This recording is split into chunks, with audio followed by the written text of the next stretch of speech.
Ce roman-là, il nous parle de l'intelligence artificielle et surtout dans un sujet que je pense qui est fort intéressant pour tout le monde, c'est euh, comment devenir immortel. En effet, il y a des scientifiques qui croient que la première personne qui ne mourra jamais est déjà parmi nous, car le développement de la science et de la technologie nous va permettre d'y arriver, d'arriver à un instant où les gens peuvent devenir immortels. Et en effet, le roman, il nous explique comment ça va se passer. Alors, là, je suis obligée de faire un petit coucou à nos amis israéliens, puisque vient de paraître une grande découverte avec un symposium sur Zoom avec le professeur Viviane Sloan, qui est membre, maître de conférence au département d'anatomie et d'anthropologie de génétique moléculaire à l'université de Tel Aviv, qui d'ailleurs va parler de l'ADN parce qu'elle a réussi à, c'est un peu compliqué à comprendre, à explorer l'ADN ancien. Donc, en fait, on a vraiment l'antinomie, on a l'ADN ancien et le futur qui commence déjà à apparaître dans les recherches des scientifiques. Est-ce que vous confirmez? Oui, bon, en effet, intéressant cette découverte car nous, les Portugais, les études génétiques démontrent que 40% de nos gènes sont hébraïques. Alors, nous sommes des demi-juifs. Voilà pourquoi c'est intéressant qu'en Israël, on découvre euh, ce, cette ancienneté de la génétique. Mais pour te répondre à votre question, oui, la génétique est un moyen d'y arriver à l'immortalité. Mais aussi, il y a des enjeux qui sont un petit peu cachés. Alors, le roman Immortel, il commence avec une histoire qui est en effet une histoire vraie. Il y a 2 ans, un scientifique chinois, ça c'est une histoire vraie, qui s'appelle He Jiankui, et elle est à Hong Kong pour une conférence sur le génome. Et pendant sa présentation, soudain, il a annoncé la naissance en Chine de 2 enfants qui ont été génétiquement modifiés. C'était un scandale international. On dit, mais vous bougez au gène humain, vous faites des manipulations génétiques des êtres humains, mais qu'est-ce que ça veut dire? La Chine immédiatement dit, bon, on n'en est pour rien, on ne savait rien, et le scientifique, il a disparu. Et c'est effectivement le commencement de l'histoire du roman, et c'est une histoire vraie. Aussi, il est vrai que quelques semaines plus tard, on a découvert qu'effectivement, la Chine a soutenu ces recherches de He Jiankui. Ce qu'elle disait qu'elle n'était pour rien, en effet, elle y était. Et en plus, un scientifique aux États-Unis qui est car les Chinois, et je ne sais ce qu'il a fait, il a manipulé un gène qui s'appelle le gène CCR5, qui régule l'entrée du virus VIH dans le corps humain. Et alors, avec cette manipulation, ces enfants sont devenus vaccinés d'une certaine façon, immunisés au VIH. Alors, un scientifique aux États-Unis qui est un spécialiste sur le gène CCR5, il a dit, écoutez, je connais très bien ce gène, je lui ai étudié pendant longtemps. En effet, il régule l'entrée du VIH dans le corps humain, mais il fait une autre chose aussi. Il régule l'intelligence. Alors, c'est à ce moment exact qu'on a compris que les Chinois il fait, avec l'excuse que c'est pour le VIH, il fait en effet des expériences pour créer le surhomme, l'homme super intelligent. En effet, le rêve nazi. Et voilà, nous sommes soudain dans un nouveau enjeu. Et c'est cet enjeu que Immortel va nous amener. Alors, tout démarre aussi en fait avec un, une histoire personnelle, puisque c'est la mère d'un de nos personnages du roman qui est atteinte d'une maladie sur laquelle on va faire des essais au travers de larves. Et en fait, c'est pas innocent parce qu'on sait que certains laboratoires font des recherches à cette hauteur-là. Oui, vous savez, le commencement du roman, c'est en effet l'histoire du scientifique chinois qui fait l'annonce la manipulation génétique, et puis il disparaît. Mais puis le roman démarre, hein, avec l'histoire personnelle de l'héros qui a sa mère, elle a Alzheimer, et il faut, et aussi, elle est malade, alors il faut la soigner, et l'utilisation de l'intelligence artificielle pour résoudre le problème de la santé. Et à cet instant-là, on comprend que l'intelligence artificielle est en train de révolutionner les traitements médicaux. Et même, vous voyez, le COVID-19, par exemple, jadis, pour développer une vaccine, il faudrait avoir 8 ans, 9 ans, et on l'a fait en quelques mois. Et si le processus il prend un an, c'est à cause des protocoles pour voir les effets dans les êtres humains. Sinon, on aurait la vaccine peut-être à l'été, non, sûrement à l'été. Alors, ça, c'est possible à cause de l'intelligence artificielle. L'année dernière, 2019, et j'en parle dans un roman, on a développé en Australie la première vaccine pour la grippe normale, totalement développée par intelligence artificielle. Et vous savez, c'est la vaccine plus efficace de toujours.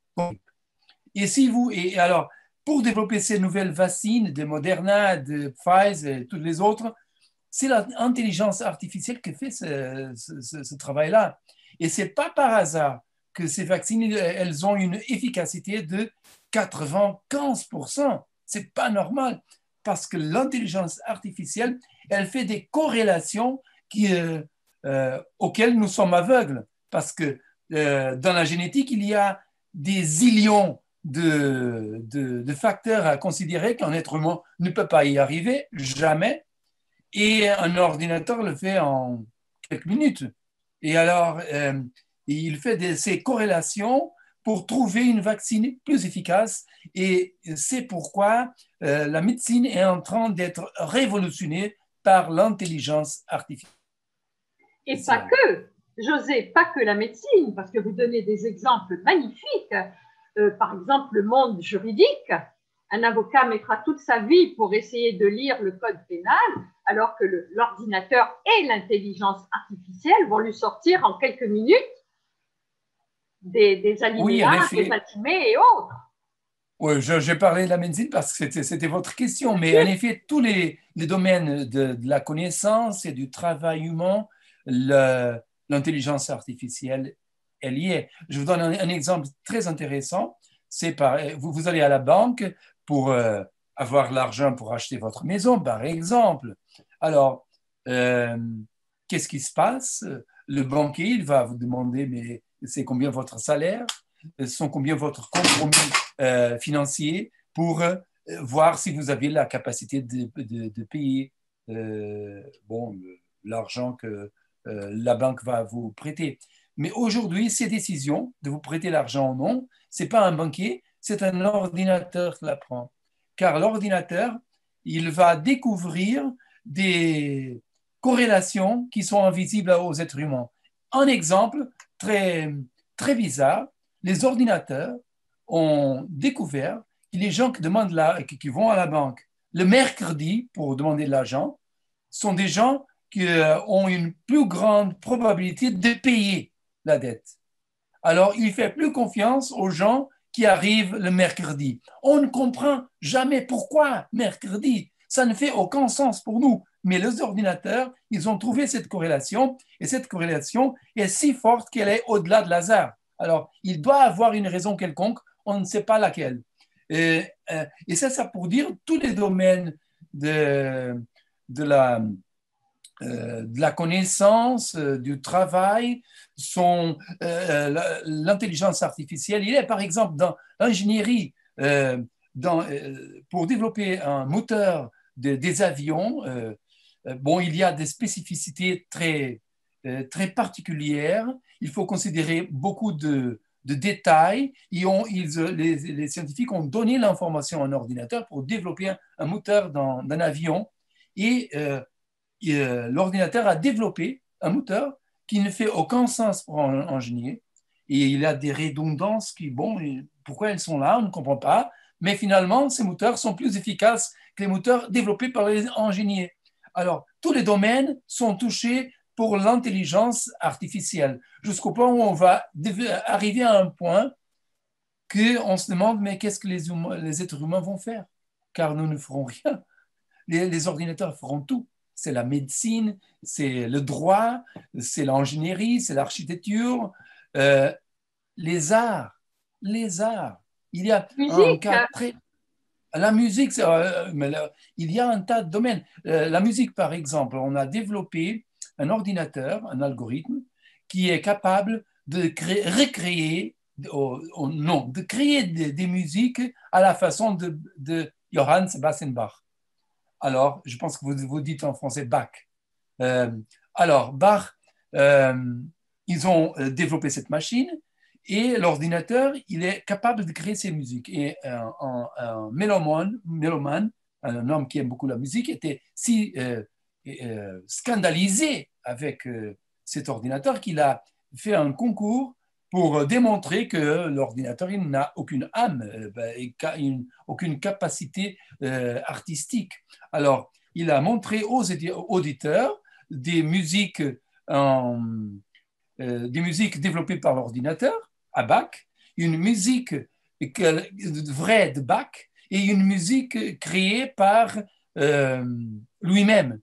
Et les auditeurs, ils ont analysé ces musiques, ont dit, bon, ils ne savaient pas qui était l'auteur. Ils ont dit, bon, finalement, la musique de l'ordinateur, c'était la musique de vrai Bach. La musique de Bach, c'était la musique du musicien. Et la musique du musicien, c'était la musique de l'ordinateur. C'est ce que les gens pensaient. Car ils disaient, bon, la musique de l'ordinateur n'a aucune âme. C'était la musique du musicien. Et la musique de Bach, qui était en effet la musique du musicien, pardon, la musique de l'ordinateur, elle est sublime. Elle a une qualité artistique énorme. Mais c'était un ordinateur qui avait créé cette musique. Et alors on comprend qu'on arrive à un instant où les machines commencent à faire des choses qu'on ne pensait pas possibles. Parce que les machines, jadis, elles ont commencé avec des travaux mécaniques, par exemple, dans les usines. Alors on pensait, bon, les gens vont arrêter de travailler dans les usines parce que les machines vont prendre ce travail-là. Les gens vont arrêter de travailler dans l'agriculture. Ce seront des machines qui feront le travail. Les choses manuelles, ce seront les machines. Et les choses intellectuelles, c'est pour les êtres humains. Et on arrive à cet instant, à un moment où les machines commencent à faire des travaux intellectuels d'une façon plus efficace que les êtres humains. Et on arrivera bientôt à un moment où vos auditeurs diront, mais ce roman de Gilles dos Santos, mais c'est pas intéressant. Je veux lire un roman d'un ordinateur qui est beaucoup plus intéressant que celui qu'il a écrit. Et on dit ça en blague aujourd'hui, mais je vais pas rire en 10 années. tout à fait. Et j'espère qu'un jour, alors là, on va passer à autre chose.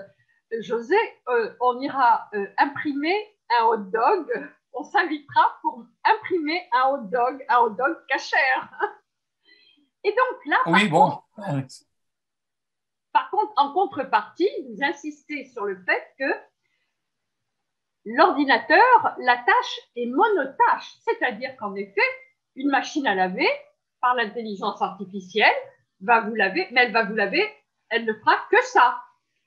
Le robot dans une usine va ne faire que lever le bras pour poser le colis sur l'étage 5. Là est la différence sur laquelle on doit insister actuellement, mais dans un avenir probablement très proche et certain, il va être multitâche. Oui, en effet, parce que quand on parle monotâche, c'est effectivement pour l'instant. On crée des machines pour faire bon, un travail et seulement ce travail. Mais on arrivera à un moment où les machines seront capables, et ça commence déjà à être fait, sont capables de faire plusieurs tâches simultanément. Et aussi, pour l'instant, c'est nous qui sommes en train de créer les machines. Mais ça commence, nous arrivons à un instant où les machines commencent à créer d'autres machines avec des cœurs qu'elles seulement connaissent.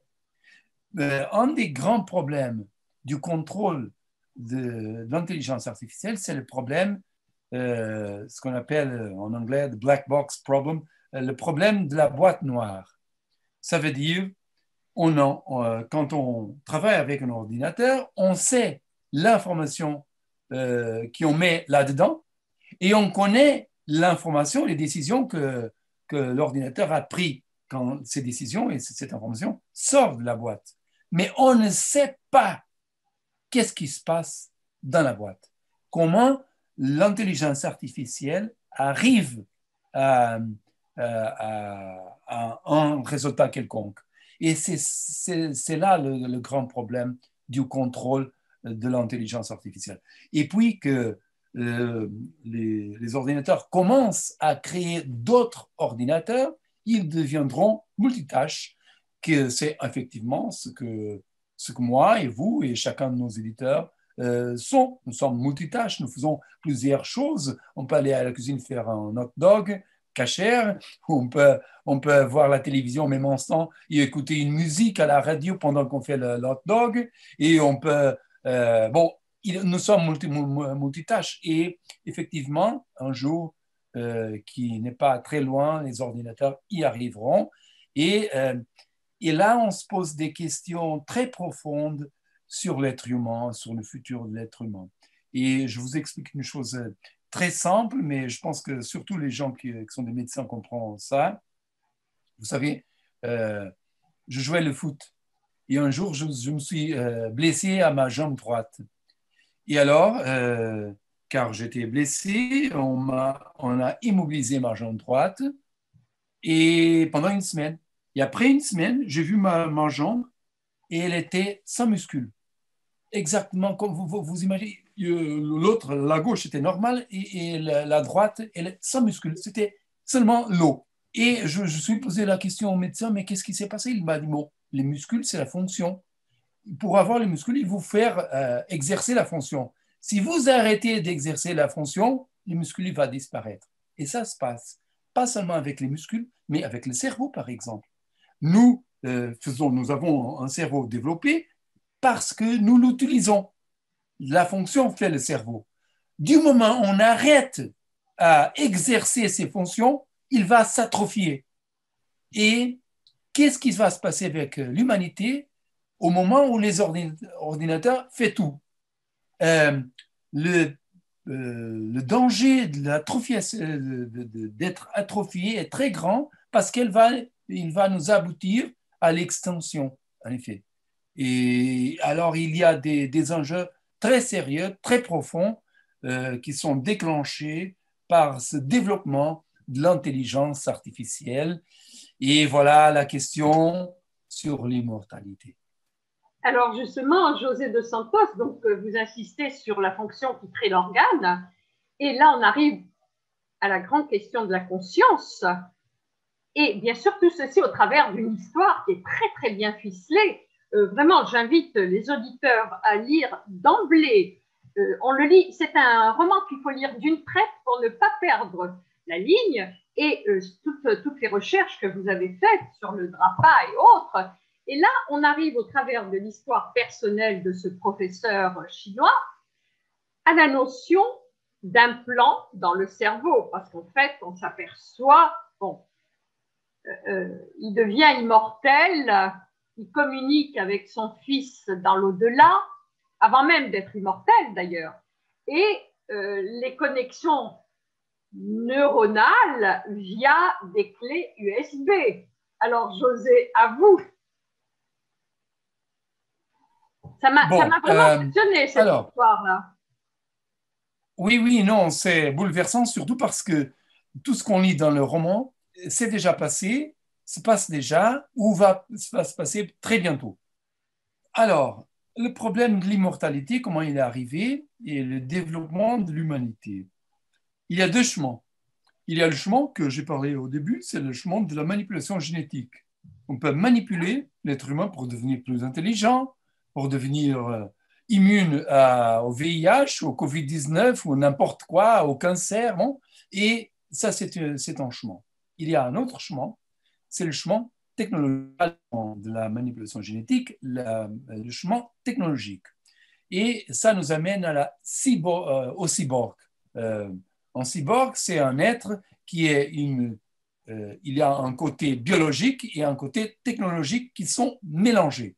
Alors, il faut dire que les cyborgs existent déjà. Et en effet, vous regardez un cyborg, car je suis un cyborg. Pourquoi? Parce qu'il y a quelques mois, j'ai fait des implants dentaires dans ma bouche. Et les implants sont des technologies. C'est du titanium qui a été développé, il est là, et en effet, il est plus efficace que les dents naturelles. Mais on peut faire des autres implants, oculaires, cochléaires, on peut avoir des nouvelles jambes, des prothèses. Et en effet, on a commencé déjà à faire des implants dans le cerveau. Ça a commencé, ça commence toujours avec une intention bénévole. Quoi, c'était le VIH et tout ça. Et le cerveau, c'était le Parkinson. On a fait des implants au cerveau pour des gens qui ne peuvent pas arrêter de se bouger et soudain, avec l'implant, elle arrête. Alors, c'est pour soigner le Parkinson. Mais à cet instant-là, nous avons Elon Musk, le patron de Tesla et de SpaceX, qui a créé une compagnie qui s'appelle... José, l'homme le plus riche du monde. Il est plus riche que Bill Gates. Oui, en effet, Elon Musk.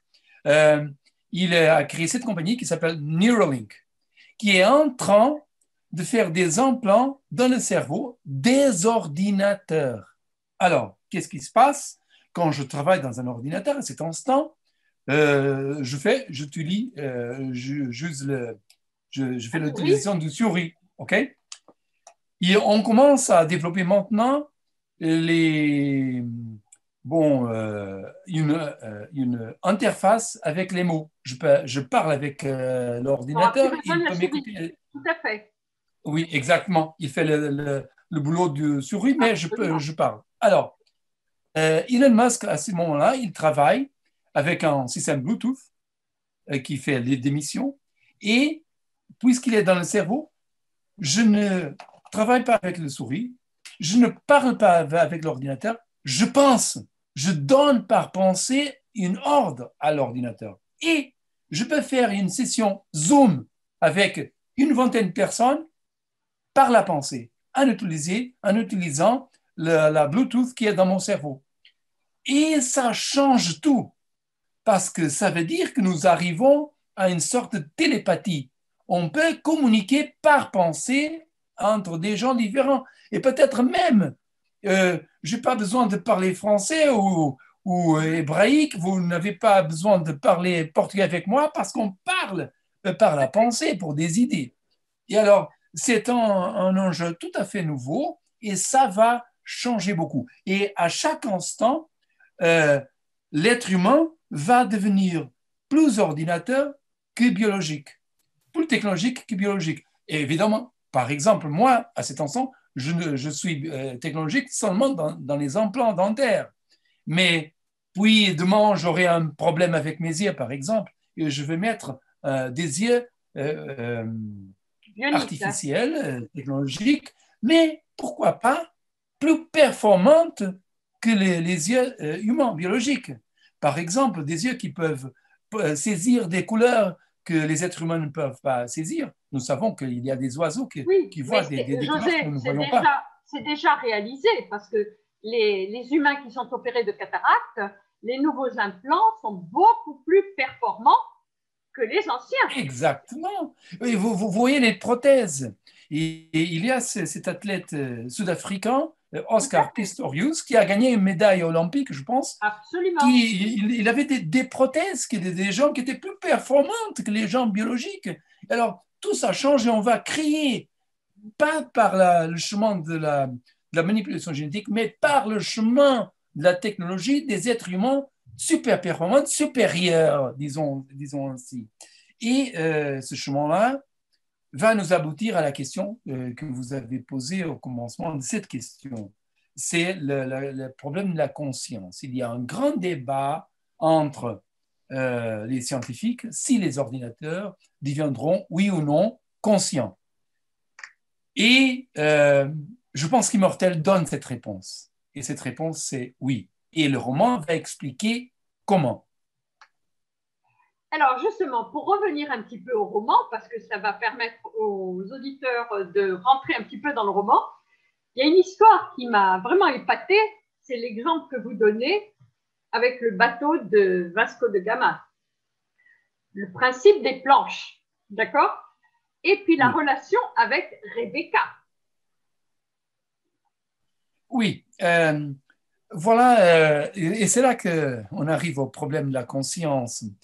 Le paradoxe du bateau de Vasco da Gama. Vasco da Gama, c'était un grand explorateur portugais, mais en effet, j'ai utilisé Vasco da Gama, je pouvais utiliser le mythe original, c'est le mythe de Théséus. C'est un mythe grec.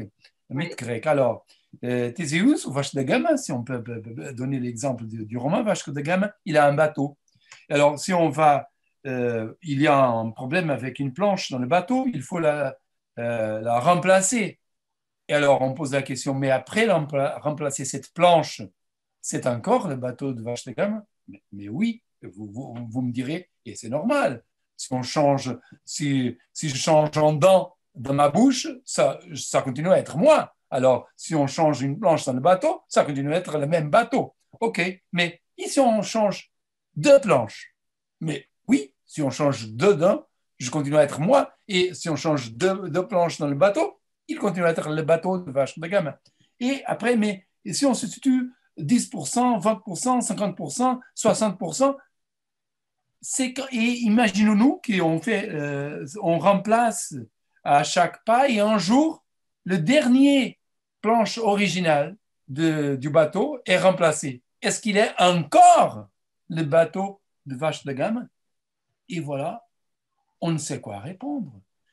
Mais la réponse, c'est oui, c'est encore le bateau de Vasco da Gama. Il faut dire qu'on a découvert que tous les atomes de notre corps changent chaque 7 années.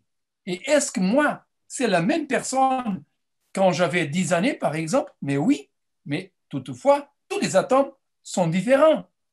Et les planches sont les atomes du bateau. Alors, on peut remplacer toutes les planches du bateau, il est encore le même bateau. Oui et non, mais parce que l'identité est faite par la structure de mes atomes, des atomes, ça peut être l'atome A ou l'atome B, mais la structure est la même.